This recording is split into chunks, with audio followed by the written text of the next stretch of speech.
എന്തുകൊണ്ട് പുഴുവിനെ കഴിക്കുന്നു? ഫിറോസിന് കൃത്യമായ മറുപടിയുണ്ട്. ഇതിൽ ഒരുപാട് പ്രോട്ടീൻസ് ഉണ്ട്.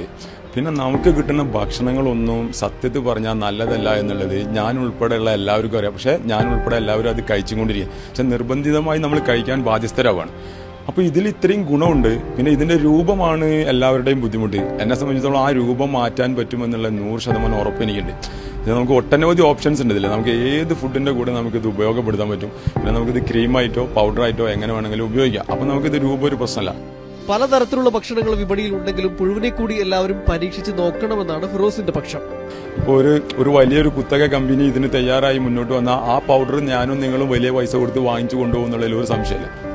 അപ്പൊ ഇത് നമ്മുടെ തിന്മേശയിലെ ഒരു മുഖ്യ ഘടകമായി മാറണമെങ്കിൽ എന്താവണം, ഇത് ഏതെങ്കിലും വൻകിട ഹോട്ടലുകളിൽ എത്തിപ്പെടുകയും അത് കണ്ട് സാധാരണക്കാരൻ അതിന്റെ പിന്നാലെ ഓടുകയും ചെയ്യണം. വെച്ചാൽ നമുക്ക് എപ്പോഴും ഒരു കുഴപ്പം എന്താ വെച്ചാല് നമുക്കിത് ഒന്നിങ്ങോട്ട് അകത്തേക്ക് ഇങ്ങോട്ടേക്ക് എത്തി വരാനുള്ള ഒരു വിഷമമുണ്ട് എല്ലാവരുടെ. പക്ഷെ ഇതിൽ ശരിക്കും ഒരു പ്രത്യേകിച്ചിട്ട് ഒരു വോമിറ്റ് ചെയ്യുന്ന ഒരു ടെൻഡൻസി വരുന്ന ഒരു ടേസ്റ്റ് ഇതിനില്ല. സത്യത്തിൽ ഇത് ആരെങ്കിലും കഴിച്ച ഒരാളുടെ നിന്നോ അയാളുടെ നിന്നും ചോദിക്കുമ്പോൾ മാത്രമേ നമുക്ക് ഇതിന്റെ സത്യാവസ്ഥ മനസ്സിലാവും.